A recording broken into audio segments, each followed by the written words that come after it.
The wind cut through everything. David pulled his coat tighter and kept walking through Sector 7, checking each abandoned building for equipment that might still work. Most colonists had left Frost Ridge 3 years ago when the main mining operation shut down. Only about 40 people remained, stubborn or broke or both. David was probably both. He kicked snow off a frozen door handle and pulled. The old equipment shed groaned open. Inside sat rusted machinery and broken tools, nothing worth salvaging. He was about to leave when he heard it. A soft whimpering sound like injured animals. David froze. Animals on Frost Ridge were rare. The planet was too cold for most life. He moved deeper into the shed, stepping carefully over fallen beams. The sound came from behind a toppled storage container. He pushed the container aside and stopped breathing.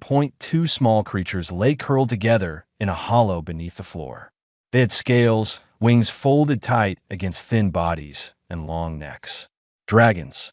Actual dragons. David had seen pictures of the draken species, but never met one in person. These were babies, their scales dull silver and gray instead of the bright colors adult draken usually had. Both were shaking. One made that whimpering sound again.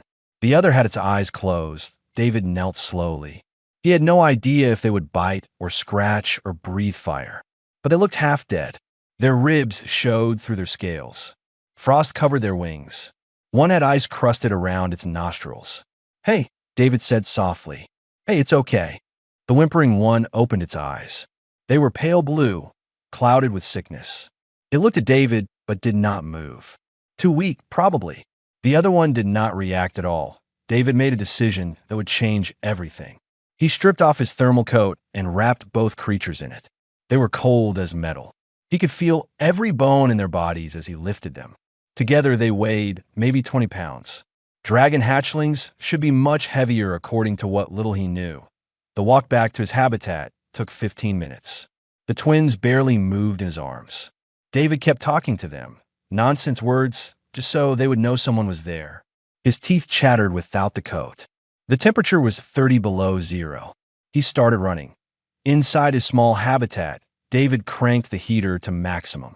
He laid both hatchlings on his bed and piled every blanket he owned over them. Then he stood there, breathing hard, wondering what the hell he had just done. The colony had about 6 Draken families living in the central sector. David had never spoken to any of them. The Draken kept to themselves, proud and formal. Everyone knew their reputation. Ancient empire, strict traditions, zero tolerance for disrespect. Finding abandoned Draken children made no sense. The species was famous for their devotion to family. Yet here were 2 babies, left to freeze in an empty building. David grabbed his comm unit and called the colony administrator. "I found 2 Draken hatchlings in Sector 7, he said when she answered. "They're in bad shape. Who do I contact?" Silence. Then, "You found what?" "Dragon babies. They were freezing to death in an old shed." More silence. "David, are you sure they're Draken?" "Pretty sure. Scales, wings, long necks. What else would they be?" "Stay there. I'll make some calls." An hour passed. David tried giving the hatchlings water, but they would not drink. The one with closed eyes still had not moved. The other watched him with those cloudy eyes. David noticed its breathing was wrong, raspy and wet sounding. His comm beeped. The administrator again. "I contacted the Draken embassy," she said. Her voice sounded strange. They confirmed that 2 hatchlings were left behind during an evacuation 6 months ago. 6 months. David felt his anger rising. These babies have been alone for 6 months. The embassy says the situation is complicated. Something about family dishonor protocols. They're discussing what to do. Discussing? They're dying right now. David, you need to understand. Draken family law is very strict. Outsiders are not supposed to interfere with their young. You could cause a diplomatic incident. David looked at the 2 small creatures on his bed. The one with closed eyes had started shaking again. He made his second big decision. Tell the embassy I have their hatchlings. Tell them if they want to discuss protocols, they can come discuss it while I keep these babies alive. Otherwise, they can discuss it with themselves. He ended the call. The next hours were busy. David searched his medical supplies and found antibiotics meant for humans. He had no idea if they would work on dragons, but doing nothing seemed worse. He mixed the medicine with water and used a dropper to get small amounts into their mouths. The hatchling with closed eyes swallowed reflexively. Good sign. The other one, the whimpering one, managed to look at him again. David touched its head gently. The scales felt like rough stone. "You're going to be okay," he said. "Both of you. I promise." He had no right to make that promise. He knew nothing about caring for dragons. But he meant it anyway. By midnight, David had fashioned a better heating setup using spare thermal units from his workshop. He positioned both units near the bed, so the hatchlings lay in a warm pocket of air. The shaking gradually stopped. Around 3 in the morning, the one with closed eyes finally opened them. Dark gray, almost black. It looked at David for a long moment. Then it made a sound, softer than the whimpering, almost like a purr. David felt something tight in his chest loosen. "Yeah," he said. "You're safe now. Both of you are safe." Outside, the wind screamed across the frozen colony. Snow piled against his habitat walls.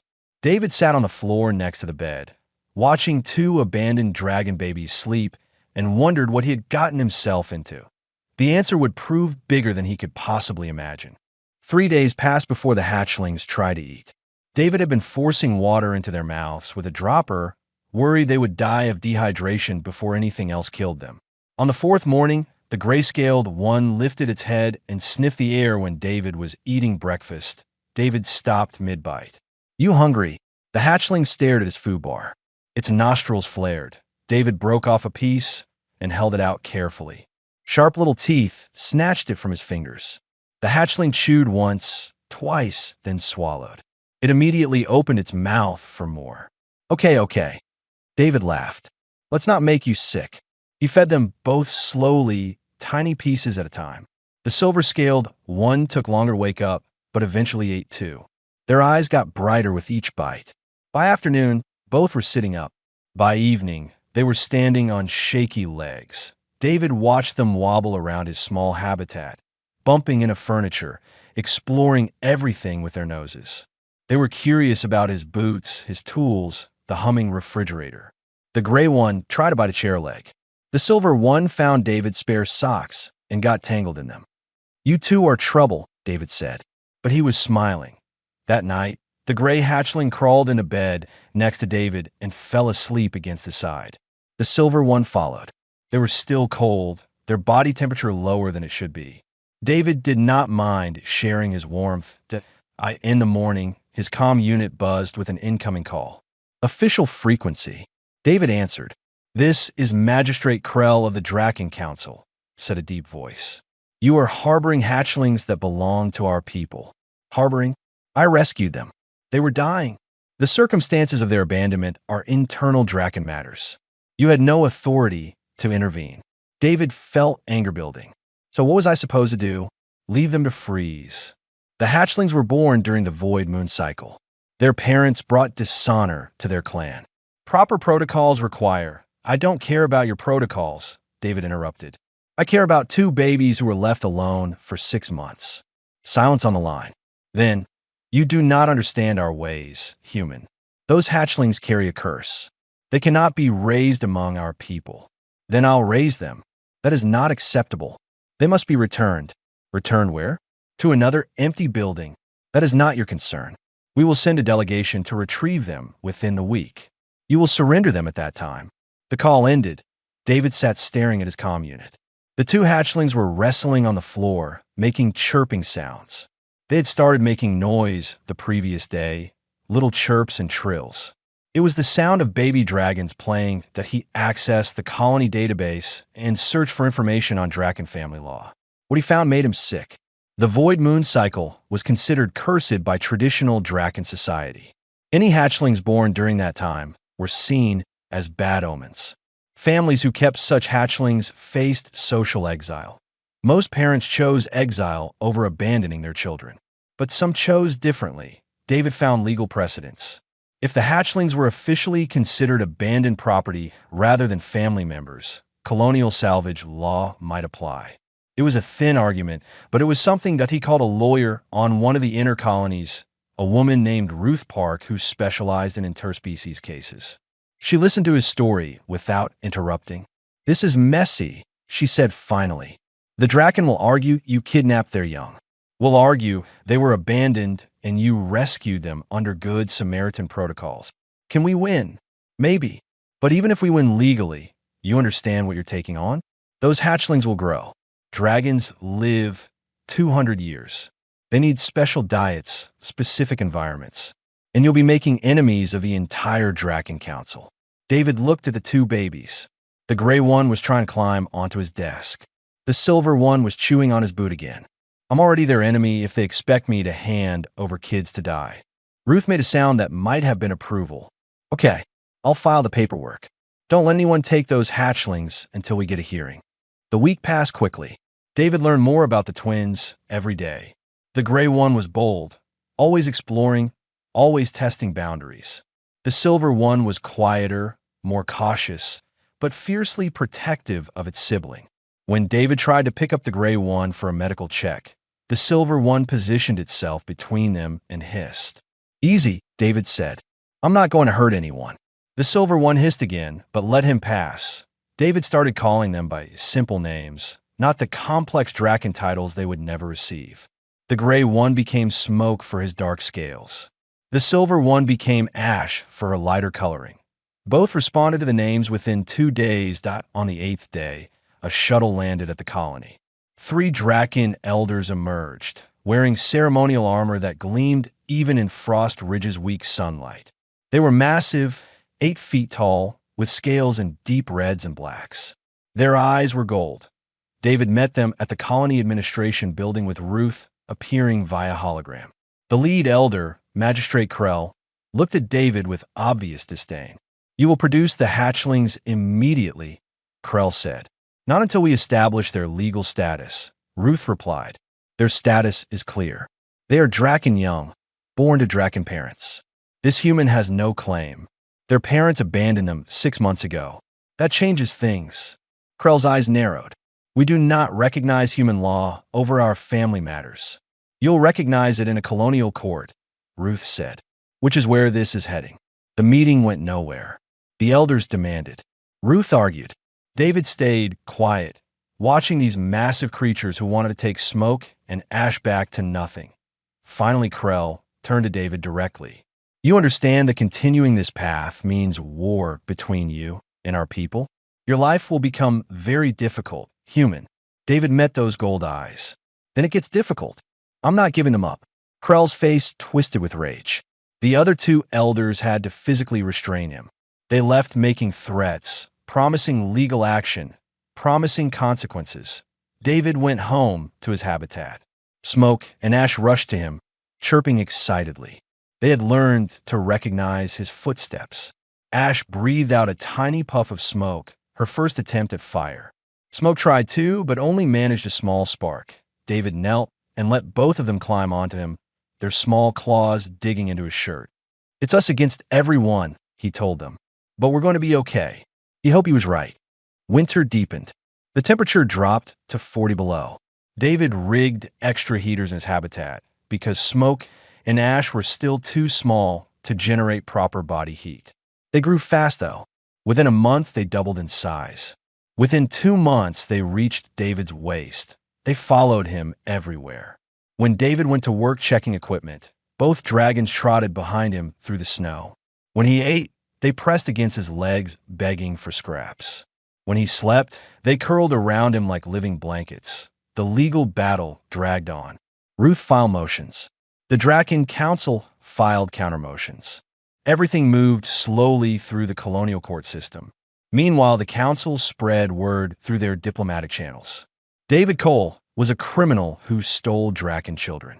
He was dangerous. He should be arrested. Most colonists ignored the propaganda. They saw David every day walking through the settlement with 2 baby dragons trailing behind. They saw Smoke trying to catch snowflakes on his tongue. They saw Ash carefully picking up David's drop tools with her claws.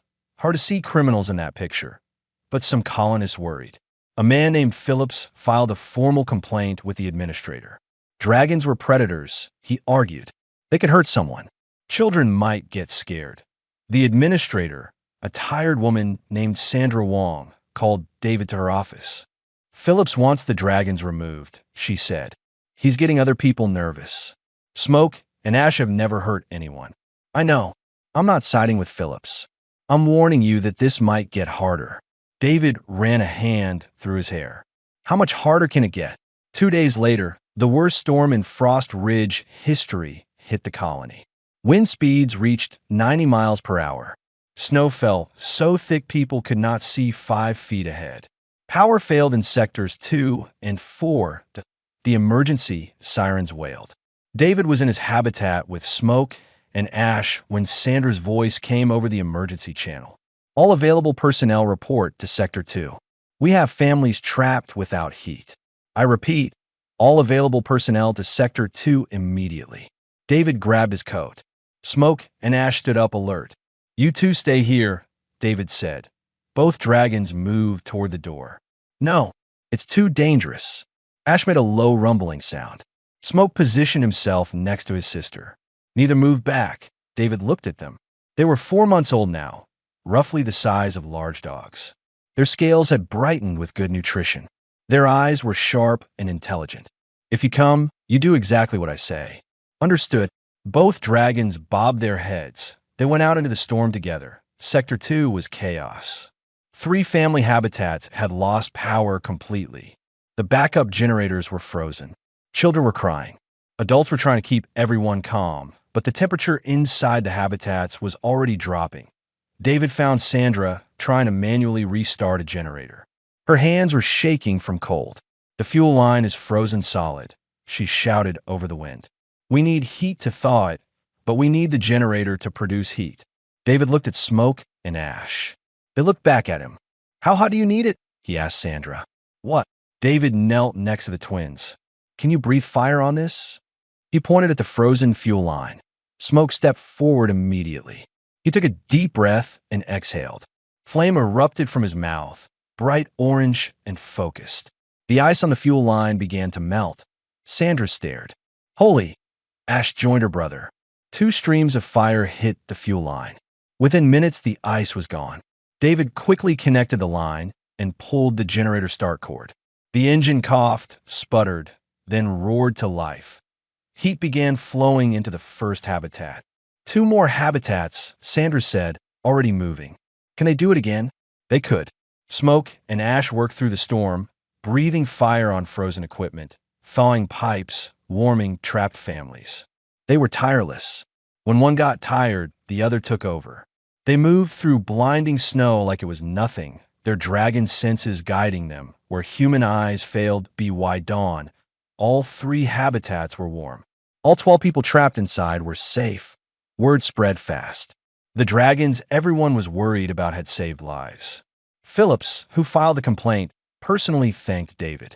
His daughter had been in one of those habitats. I was wrong, Phillips said. I'm sorry. David nodded. Fear makes people stupid sometimes. We all do it. The colony's view of Smoke and Ash changed overnight. People who had been nervous started waving when they saw the twins. Children asked if they could pet the dragons. Merchants started saving meat scraps for them. But the biggest change came 3 days after the storm. David received a coded message on a private channel. No sender information, just text. What you did during the storm was witnessed. Not all Draken agree with the council. Many of us believe the old ways are wrong. Your compassion honors both species. The hatchlings chose well. Stay strong. You are not alone. David read it 3 times. Somewhere in Draken space, someone was watching. Someone approved. He called Ruth and told her about the message. That's huge, she said. It means there's internal dissent. The council's position isn't universal. Does it help us legally? Maybe.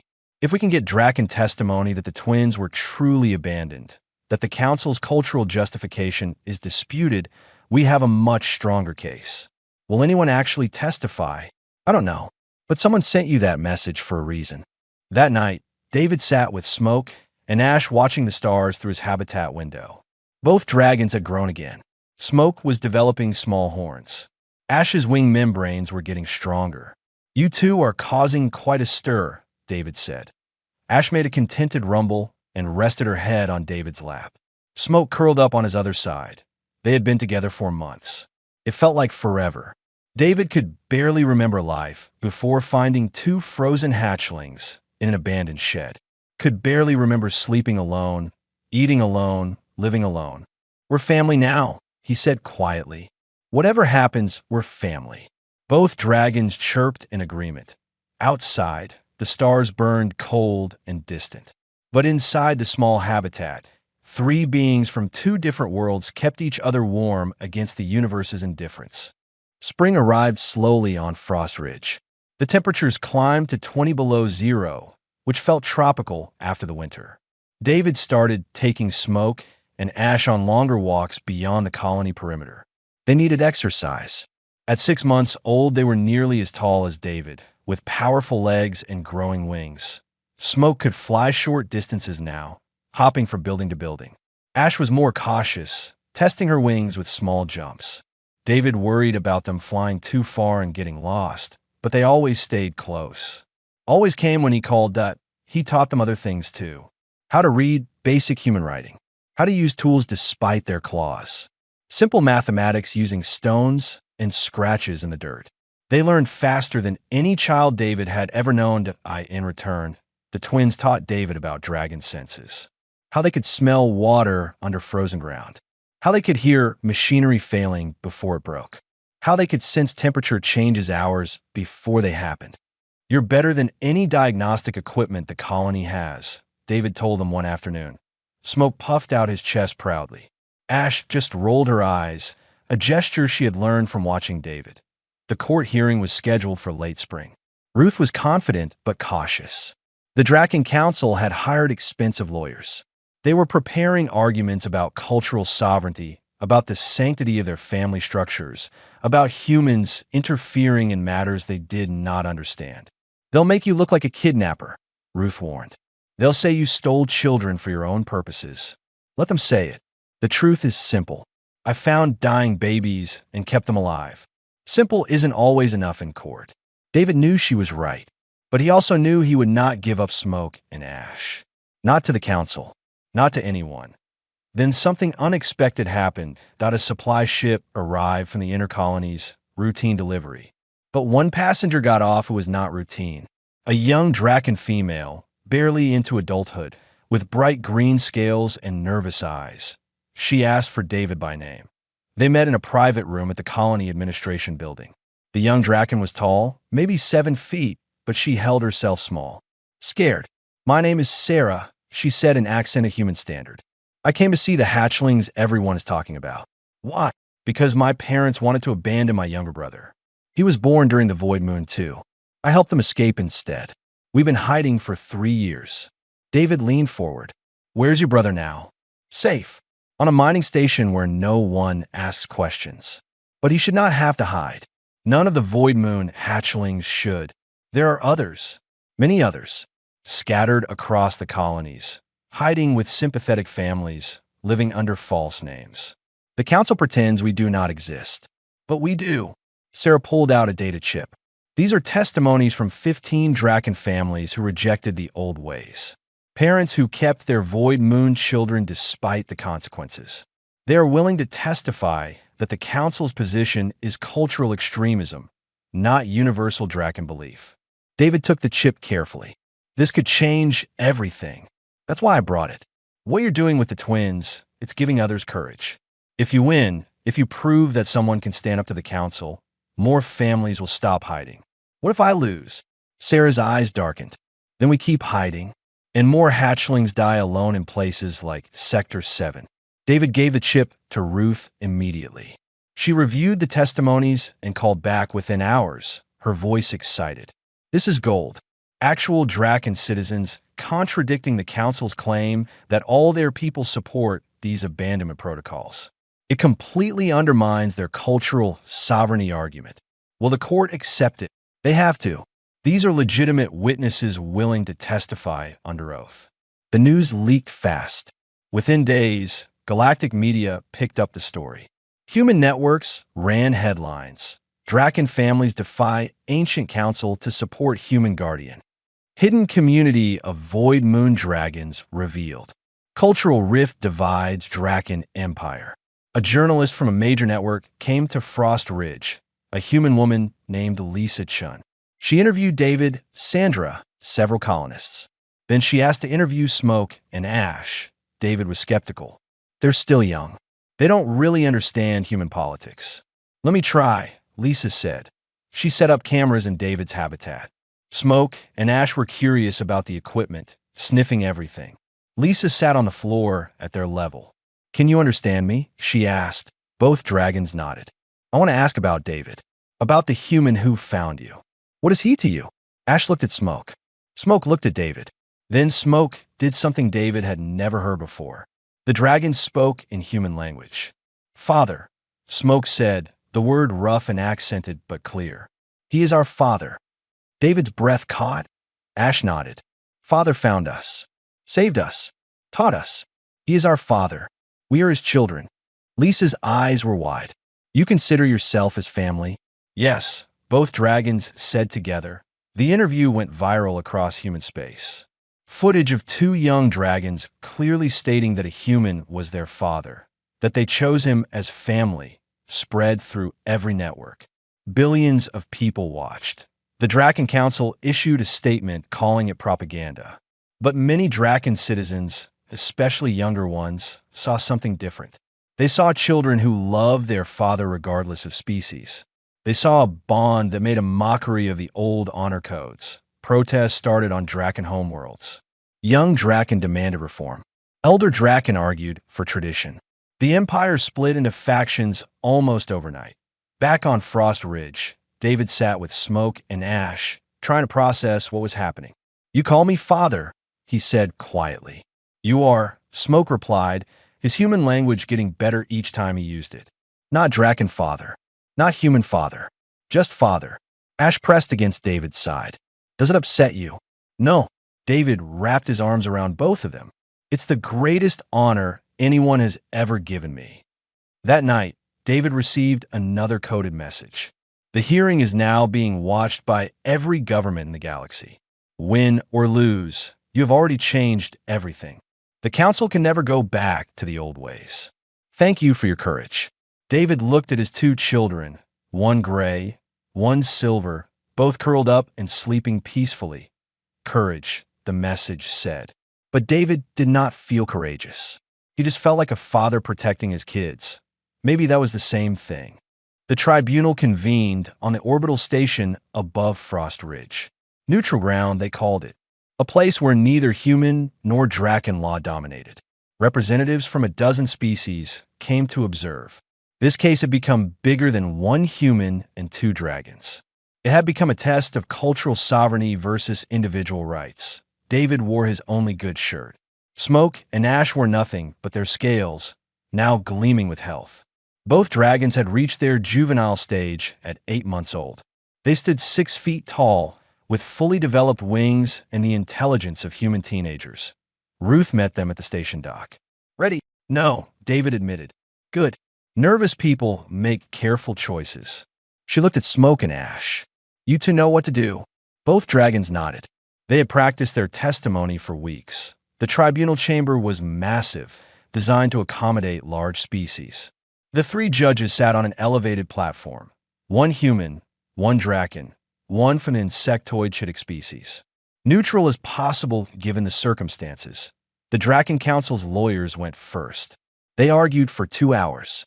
David listened as they painted him as a criminal, a cultural vandal, a human who thought he knew better than ancient tradition. They showed images of Draken family ceremonies, spoke of bonds that stretched back millennia, claimed that allowing humans to raise Draken young would destroy their species' identity. The lead lawyer, a massive Draken with crimson scales, pointed at Smoke and Ash. Those hatchlings are being raised as humans. They eat human food, speak human language, live by human customs. They have been stolen from their heritage. Ruth stood for the defense.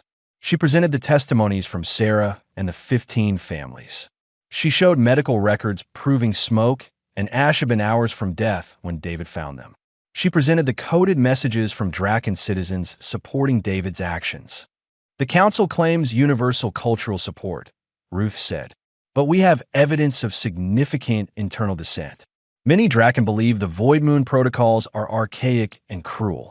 This is not about human interference. This is about saving children's lives when their own society abandoned them. The tribunal listened carefully. The human judge seemed sympathetic. The Chittick judge was harder to read, her compound eyes reflecting light strangely. The Draken judge, an elderly male with gray scales, watched everything with an unreadable expression. Then came the moment everyone was waiting for. Smoke and Ash would testify. Both dragons approached the witness platform. Smoke went first. His human language had improved dramatically over the past months. I was dying, Smoke said, his voice clear despite the accent. My sister and I were left in a building with no heat, no food, no water. We waited for our parents. They never came. We waited for anyone from our species. No one came. He paused, looking directly at the Draken judge. Then David found us.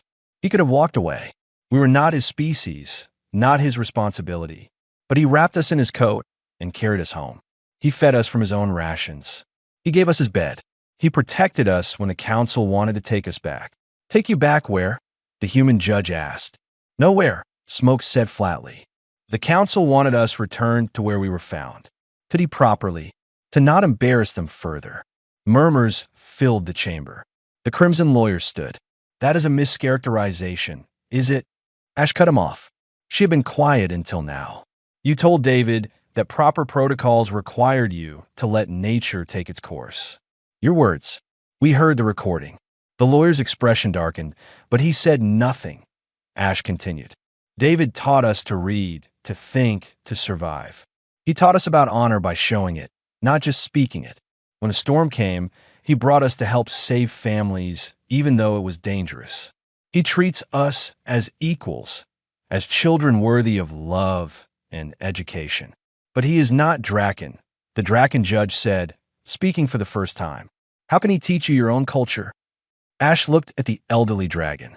What culture? The culture that says we should die because we were born on the wrong night? The culture that values superstition over children's lives? Silence. David taught us there is honor in compassion, Ash said quietly. In protecting the weak. In standing up to power when power is wrong. If that is human culture instead of Draken culture, then I am proud to learn it. More murmurs. Several observers were openly weeping. Smoke stepped forward. We know we are dragons. We know our biology, our capabilities. But David is our father. That is our choice. That is our truth. The testimony ended. The tribunal recessed for deliberation. David sat with Smoke and Ash in a waiting room, not speaking. There was nothing left to say. Everything was out of their hands now. Ruth paced. I think it went well. The judges seemed moved. Seemed, David said. It's all we can ask for. 2 hours later, they were called back. The chamber was packed. Every seat filled. The galactic media had cameras everywhere. The 3 judges entered. The Draken judge spoke first, which was unusual. His voice was heavy. This case has forced us to examine questions we would rather avoid. What is culture? What is family? When do traditional values become tools of cruelty? He looked at the Draken Council's lawyers.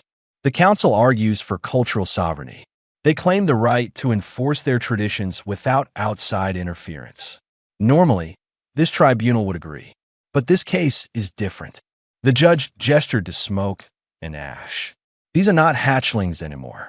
They are juveniles, old enough under Draken law to have voices, old enough to choose. And they have chosen. He paused. The evidence shows they were truly abandoned, not temporarily placed, not hidden for safety, abandoned to die. No cultural tradition justifies child murder. That is not sovereignty. That is barbarism. The Crimson lawyer tried to stand. The Chittick judge waved him down. We have reached a decision, the human judge said. By unanimous vote, we rule that David Cole acted within moral and legal rights when he rescued these hatchlings. They were abandoned property under colonial law. He claimed them through salvage protocols. His claim is valid. Relief washed through David. Furthermore, the Draken judge continued. We recognize the bond between guardian and wards. David Cole is granted full parental rights until Smoke and Ash reach adulthood. The Draken Council is ordered to cease all interference. Cheers erupted in the chamber. Smoke and Ash rushed to David, their tails whipping with excitement. "We won," Ash said, as if she could not believe it. "We won," David repeated, holding both his children close. But the Draken judge was not finished. "However, we also censure the Draken Council for child endangerment. We recommend immediate reform of Void Moon protocols. We recommend investigation of other potentially abandoned hatchlings." The Crimson Lawyer was shaking with rage. But the ruling was final. That night, in their quarters on the station, David and his children watched news reports. The verdict was everywhere. Protests on Draken worlds had turned into celebrations. Reform movements were gaining power. "You too changed to civilization," David said. "We survived," Smoke corrected. "You changed to civilization by refusing to let us die." Fair point. 1 year after the tribunal ruling, Frost Ridge was unrecognizable. What had been a dying colony was now a thriving hub. People came from across the galaxy to see the place where everything changed, where human refused to let dragon children die, where a family formed that broke every cultural boundary. David still lived in his small habitat, though Sandra had offered him bigger quarters many times. He liked the small space. It felt safe. Besides, Smoke and Ash had built their own dwelling next door, a modified warehouse with high ceilings for their wings. They were almost full-grown now, magnificent creatures with scales that caught the light. Smoke's gray had deepened to charcoal black. Ash's silver had brightened to near white. Both could fly for hours, hunt for their own food, and speak 3 languages fluently, but they still came to David's habitat every morning for breakfast. "You two don't need me cooking for you anymore," David said, watching them devour eggs and protein bars. "Dragons could eat almost anything." "Need and want are different," Ash said. She had become a philosopher of the two. Smoke just grunted and kept eating. The changes went beyond Frost Ridge. The Draken Council had dissolved after the trial. A new government formed, led by younger Draken who rejected the old honor codes. They established shelters for Void Moon hatchlings. They prosecuted parents who abandoned their children. They began the slow work of cultural transformation. Sarah had become a spokesperson for the reform movement. She visited Frost Ridge regularly, bringing news from Draken worlds. 53 hatchlings have been recovered from hiding, she told David during her latest visit, all being reunited with families who want them. Another 20 were found abandoned in remote locations. "They're being cared for now." "That's good," David said. "Good? It's a revolution. You started a revolution by being stubborn and kind." David shrugged. He had never been comfortable with the hero worship that followed the trial. He was just a guy who found some kids and took care of them. But the galaxy saw something bigger. They saw proof that compassion could cross any boundary. That family was choice, not just blood. That one person's actions could challenge empires. Schools taught the story. Diplomats cited it in negotiations. Parents of all species told their children about the human and his dragon kids. David found it all slightly embarrassing. "You could travel," Ruth said during one of her visits. She had become a good friend over the past year. "Give speeches. Write a book. You're famous now." "I have work to do here," David said. "Equipment doesn't fix itself." Ruth laughed. Still the same stubborn maintenance worker. Worked out okay so far. One afternoon, while David was replacing solar panels on the colony's outer wall, he noticed a small figure approaching across the snow. Another Draken, but tiny. A hatchling. David climbed down and waited. The hatchling came closer, moving cautiously. Behind it walked a Draken female, keeping distance but watching carefully. The hatchling stopped a few feet away. Its scales were pale yellow, still soft with youth. Its eyes were wide and scared. "Are you David?" The hatchling asked in barely understandable human standard. "I am. Are you the one who saved the Void Moon dragons?" "I found them, yes. And helped them." The hatchling looked back at the female, who nodded encouragement. It turned back to David. "I am Void Moon too. Born in the curse cycle. My mother wants to keep me, but our clan is angry. They say bad things. They want us to leave. David's chest tightened. So you came here? Mother said you might help. She said you protect children no matter what species they are. The female approached now, her movements careful. She was young, maybe barely into adulthood herself. Her scales were deep green, dull from stress. I have nowhere else to go, she said. My mate abandoned us. My family disowned me. I heard the stories about this place. About acceptance. David looked at the hatchling, saw the fear in its eyes. Saw himself a year ago, finding smoke and ash in that frozen shed. What's your name? He asked the hatchling. Frost. Frost. That's a good name. David knelt to the hatchling's level. Are you hungry? Frost nodded. Come on then. Let's get you both some food. He led them to his habitat. Smoke and Ash were inside, working on reading lessons. Both looked up when the door opened. We have guests, David said. Frost and their mother need help. Smoke and Ash immediately made space, brought out extra food, made the kind of welcoming gestures that came naturally to them now. The young mother started crying with relief. Over the next weeks, more arrived. A Draken couple with twin Void Moon hatchlings. A single father whose mate had died, leaving him with 3 children the clan would not accept. An elderly Draken protecting her grandson. They all came to Frost Ridge, all asking for help, all hoping the human who saved dragons would save them too. David worked with Sandra to expand housing. They converted old warehouses into family dwellings, set up schools where Draken and human children learned together, established support networks. Frost Ridge became a sanctuary. Smoke and Ash helped with everything. They taught young hatchlings to fly, translated between species, showed by example that Void Moon dragons could thrive. One evening, David stood on a hill overlooking the expanded colony. Dozens of habitats now, filled with families of mixed species. Children playing in the snow regardless of whether they had scales or skin. Parents sharing meals and stories. Ash joined him on the hill, her white scales luminous in the twilight. Thinking deep thoughts? She asked, just remembering how quiet it used to be here. Miss the quiet? David smiled. Not even a little bit. Smoke landed beside them, showering them with snow.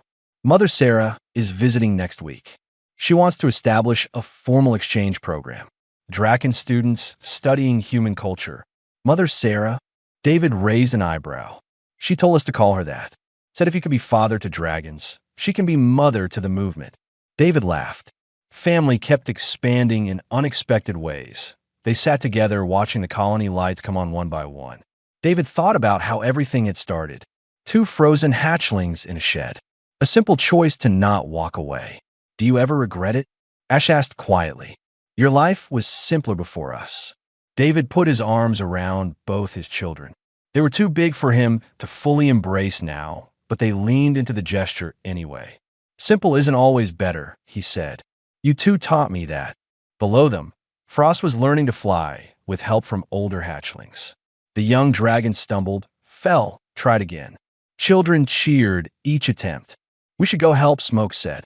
Yeah, David agreed. We should.